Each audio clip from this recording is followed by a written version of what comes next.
Bonjour et bienvenue dans cette vidéo qui relate mon stage qui s'est déroulé chez Finance et Factor pendant une durée de 6 mois. Je vais commencer par vous parler du contexte général de l'entreprise et pour cela, nous avons besoin de savoir ce qu'est la facturage. Dans un second temps, nous allons parler des défis que nous avons eu à relever pendant la durée de ce stage et du résultat final que nous avons obtenu.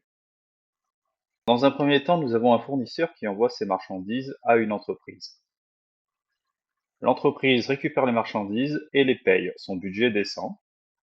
Elle crée des objets avec une facture qu'elle envoie à son client, le client envoie l'argent et le budget remonte et tout va pour le mieux. Voilà, alors maintenant voyons ce qui se passe avec le cas qui nous intéresse, c'est-à-dire dans la réalité, les clients mettent parfois beaucoup de temps avant de rembourser les entreprises. Donc le fournisseur envoie ses matières premières, l'entreprise paye, elle vend, mais elle n'envoie pas. Le client vend, il n'envoie pas. Pendant ce temps-là, le budget de l'entreprise est dans le rouge, ce qui est très embêtant. Pour cela, nous allons faire appel à un affactureur qui va racheter les dettes du client pour l'entreprise et fournir le cash avant que l'entreprise ne soit dans le rouge. Et donc, nous aurons besoin de Philippe pour trouver le meilleur partenaire pour cette opération. Je vais commencer par vous montrer les différentes facettes du métier de Philippe. Philippe va d'abord commencer par chercher de nouveaux clients pour agrémenter sa base de données sur Excel afin de commencer une campagne de phishing pour essayer d'obtenir avec eux de nouveaux contrats d'affacturage ou d'autres produits qu'il vend, comme il y a aussi des garanties, peu importe. Une fois que le contrat est signé, le vrai travail de Philippe commence et là, il va passer en revue chacun de ses partenaires pour trouver quel est le meilleur pour son client. Et ensuite, la partie préférée, l'encaissement. Pour ce faire, Philippe utilise ces 3 tables Excel qui datent de Jérusalem, de Mathusalem. Ce que Philippe attend de nous, c'est que toutes les facettes de son métier soient remplacées par des agents IA autonomes.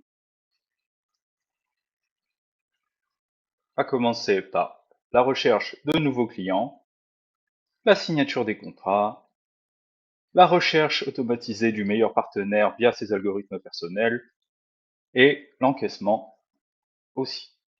Et pour faire tout cela, Philippe n'avait qu'exclusivement que ces 3 tables Excel et un VPS hébergé chez Hostinger qui contenait N8N, Notion et LinkedIn, c'est-à-dire que N8N contenait un workflow avec des agents IA qui récupéraient des données dans la base de données Notion pour créer des posts automatisés sur LinkedIn. C'est tout. Sur le VPS, nous avons mis en place une architecture avec local, staging et production pour héberger les tables de Philippe, ainsi que les 18 nouvelles tables nécessaires au fonctionnement des agents IA. À chaque fois que Philippe ajoute un nouveau lot de données, les informations passent de ces 3 anciennes tables aux 18 nouvelles grâce au code que nous avons créé et qui permet de faire un mapping de chacune des données. Nous avons également mis en place un système de service qui permet aux utilisateurs tels que Philippe d'accéder aux données présentes sur le VPS et d'y faire toutes sortes de manipulations. Et nous avons commencé à réfléchir à de quelle façon les agents IA pourraient remplacer le métier de Philippe, mais nous n'en étions qu'au début. Ce que je voudrais dire, c'est que nous avons commencé de belles choses, mais que nous avons perdu énormément de temps parce qu'à chaque fois, les nouvelles données Excel changeaient complètement dans leur format. Et nous n'avions pas d'autre choix que de revoir l'ensemble des tables à chaque fois pour recorrespondre à la manière dont Philippe organisait ses données, qui n'a pas arrêté de changer avec le temps. De ce fait, les résultats que nous avons obtenus sont bons, selon ce que je pense, mais on était très loin de la fin.